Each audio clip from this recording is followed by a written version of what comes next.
Hello and welcome to blackfilm.com. I'm your host, Ro Carter. Today I have the pleasure of speaking with costume designer Nicky Smith. You may have seen her work on The American, Pose, and now currently The Chair Company on HBO. How are you?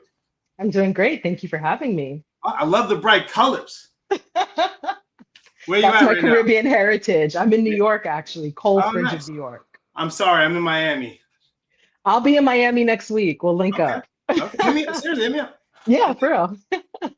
So I wanted to talk to you about the design, your costume design career, but also, what gave you some inspiration currently on the Chair Company. I got to watch a couple of episodes, so I was like, whoa, okay. It feels like The Office, but it has a little bit of bite to it. So what inspired you, or what did they give you to be like, hey, this is what you have to work with, and then go from there? Well, with this project, they just gave me the script and that was it. Like, it's one of those things where they want you to come up with your own collaborative ideas. And then you kind of display them in boards, and we go through and talk about which one works for which character, what they like about this, what they don't like about it. So it was a lot of reading the script, interpreting what I think they meant from it, presenting it, and then kind of fine tuning where to go with the characters. When you say bite, there's definitely a little bit of bite. And I think it comes from the way that it's shot. It's shot like a 70s, 80s kind of crime Yeah. drama. And I think that adds a level of intensity to the overall project, even though it is a dark comedy. And then I would even say, because the world is so mundane and so expected, that when things happen that are out of the norm, I think it really throws the audience for a loop. Like, you don't expect him to run under his desk and like kind of spaz out. And then you don't expect it, even though if you know Tim Robinson's comedy, you know those are some of his Yeah. like kind of linchpins for who he is. But with the flow of the whole series, it's like it takes turns in places that you never expect. Has If this you've been your seen first episode, comedy? is this my Sorry. first comedy? No, actually, Rami was my first Okay. comedy. So Yeah. what's the difference between working on a comedy and working from something like live action and serious? You need Honestly, more there's no flexibility difference. clothing, like clothes that stretch, or doesn't matter? Or do you factor that in? No, no, no, no. It's really about the storytelling, and it's about the intent of the character, and even so the action, but I approach it all the same way. Like, I want to make sure that the characters are clear, that the audience understands what the dynamics are within the scene, whether like who we should focus on, who is the person who is going to draw them out of the situation. Like, I really just focus on those things throughout whatever project I do. And sometimes like there's a little bit more money or a little bit more flexibility or a little bit more glamour. Like, that's the only thing that changes. But overall, the work is the work. Would you rather have a project where you have money to work with, or you like to be creative? Can I be creative with money? Like, I mean, you is that a can, third but option? knowing you have a little bit more, you're like, oh man, I could just buy it because I see it. But to make something, create, like have an idea and then create it, what would you rather have? I mean, honestly, I would like a happy medium of both, because Okay. having money and getting like a script where you can create cool stuff is like the dream. Like, you want to be able to present like, oh, we could build these really weird uniforms that like, fireworks explode out of. Like, people want to see weird stuff, and getting an opportunity to fabricate that is always the dream. How do you prevent as a costume designer from the costume outshining the actor, right? There has to be some kind of balance.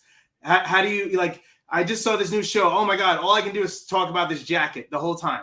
Like, nothing else. The performance, I didn't even see it because I just saw this jacket or I saw this dress. It kind of reminds me like Sex in the City back in the day. Like, no one was talking about the show. They're like, oh my God, did you see the outfit she had on? So how do you kind of have that balance throughout that?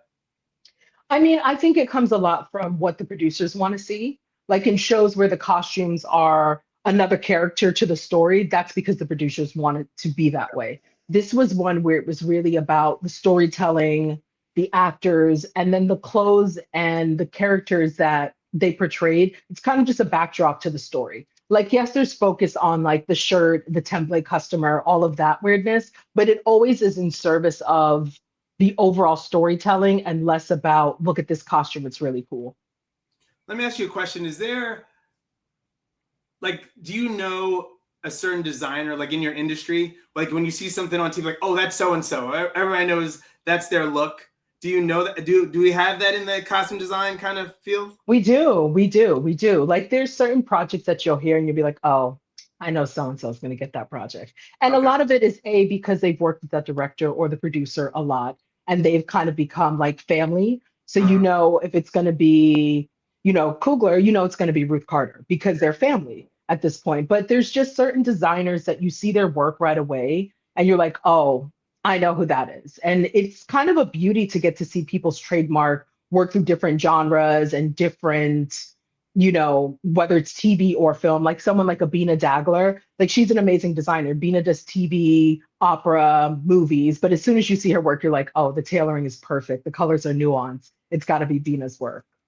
So let's go back into your history and how did you stumble upon, getting into costume design? I actually started my schooling at the University of Miami, the U, um, as a pre-med major. And I was like, I want to do neuroscience. I want to be a neurologist. And it just didn't work out. I was like, I'm going to take a theater course and just see if it will make me appear more well-rounded to med schools. And I kind of just fell in love with theater. And I was like, this excites me more than any science class I think I've taken this whole year. I think there's something to it. And I switched my major. Thankfully, my Caribbean parents were understanding. They were very new age at the time. And I just kind of stumbled into it. And it was one of those things where once I figured out what I wanted to do, I knew I needed to pursue more schooling because, again, I'm up against people who've been doing this for like 10 years and I'm just like a month into it. So I went to graduate school, University of Tennessee, Knoxville, and then started working in New York. And one of my first jobs was a production supervisor at the Metropolitan Opera. And Oh, that just taught me a lot about like the art of producing costumes. Like, what do you need? Deadlines, fabrication, things like that, which really has helped me on a grand scale when it comes to film and TV production. so you probably have like a million books of portfolios in your house where you can just go to. Yeah, That's some of them. There's like two more rooms that are like filled with books. like these are Um, extra rooms just for my stuff. It's not for people. just for the books, just for the books. Yeah. But like a lot of things are digital now, so we're living in a different age. So you're slowly transferring everything over. No, I still get card copies. Like I just got a beautiful Balenciaga book from when Cristobal Balenciaga was in charge. And there's certain things about feeling a page and like Yeah, looking at the texture is image in big, a right? book. I like the yeah. Yeah, yeah, I'm very tactile. Nice, nice. That's so. How would you encourage a young Black woman trying to get into this field and be like, hey, what's the best way? Should I try to jump on the school play? Should I try to find something outside of that? What direction would you kind of lead somebody to? I would say whatever you have access to. If you're in high school and the only thing you have access to is the high school play or community theater, then that's where you go. That's where you try to gain the experience. And let's say you're older in life and you're done with schooling, then there's nothing wrong with starting as a PA, a production assistant, and working your way up. I've worked with a lot of PAs who are beyond overqualified to do the job, but it's an entry level position that can then get you in front of designers, in front of assistant costume designers, shoppers and buyers, and other people who may say, this person was out on the road with me and they did a really good job driving and doing returns. I think once they're ready to step up, you should consider them as an assistant costume designer or a shopper or a coordinator. And it just takes time. And I think one of the things is to have patience in yourself. And it is true that we do have to work twice as hard to get half as far. But knowing that and surrounding yourself with people who want to uplift you and give you opportunities is really the best way to move forward. Nice, nice. Being a Black woman in this industry, what have been the ups and downs, in your career, trying to having that balance, not being frustrated? Like, have you faced that discrimination at all? Or you're like, no, I've been kind of cool, just kind of keeping my head, when I need to duck, I duck, and then I go about my business. Talk about that a little bit. Definitely have faced discrimination early on in my career because my government name is Nicole J. Smith. I would walk into interviews and people would be surprised to see me because they thought they were going to get a different hue of Uh-huh. Nicole J. Smith. So Yeah. there was that like fresh out the gate. But Can you as I still do got the accent from your family? Like, where you my from? Caribbean accent, Yeah. yes, Because that would be yes. great. You just come in like, the Caribbean.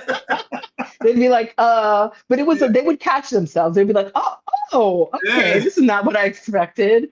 And that was always very interesting. And I would say, even working in summer theater, like I was usually the only Black person in the costume shop, often the only Black person on the design side, one of like three. So there was always trying to navigate who I am as a Black identifying person in white spaces And as I got further on in my career, it kind of shifted where I think there's a lot of leniency and expectations that comes when you're in a black space, like, oh, you're gonna do it, you're gonna be able to make this deadline that we just imposed on you because we're brothers, we're sisters, we're black people. I think there's a lot of that that actually happens Oh in the wow. industry, which is kind of a surprise. But I think if you find the right people that work with you, support you, and let you be you, whatever space you're in, you'll thrive. That's So really the key. Just you mentioned being sometimes the only black person there. I find I grew up, half my family's white, so I can balance that. I'm okay. But I know other brothers and sisters are like, yo, man, I need some. So who are the people in your life that you had to lean on to when you were going through those things? Or can you navigate in any circle? I mean, I think growing up Caribbean, also because like I have relatives that are all different shades and hues, that it kind of like I see race a little bit differently in my approach to it. But I think it's really like your community and your friends. Like I still call my mom almost every day. You know, my day ones, people that I grew up with from like high school and elementary school, I still talk to them. And I found allies amongst non-Black people where I can speak freely and be like, yo, you need to talk to your friend because what they said was totally Yeah. all the way left. And it's like finding the people who actually see you for you would no matter what setting you're in. And like ideally, of course, we'd love to be around our culture, our people all the time without exception, but that's just not the way that it works for people who are non-white in this country. So it's like, how do you find the people that you can trust to be yourself, allow you to have a safe space? And I've been really blessed in my career that I have a lot of friends in the industry that I have that, rapport with. Nice. So I was thinking about it today, and I was like, did you ever see the Hunger Games at all? I did. I did. Okay. So I'm a big fan of the Hunger Games. Read the books, not the books are better. Anyways, the last one I'm talking about. But anyway, so my point of bringing this up is if you had to start the revolution and someone came to you and said, hey, I need you to design something that's going to represent us, right? And so in the movie, they do the Mockingjay, right? So what would be Yeah. your animal that you would use for the new revolution in this social climate that we have right now? No pressure, no pressure. Oh, wow. I have to say it'd probably be a killer whale. They're like literally sinking billionaire ships.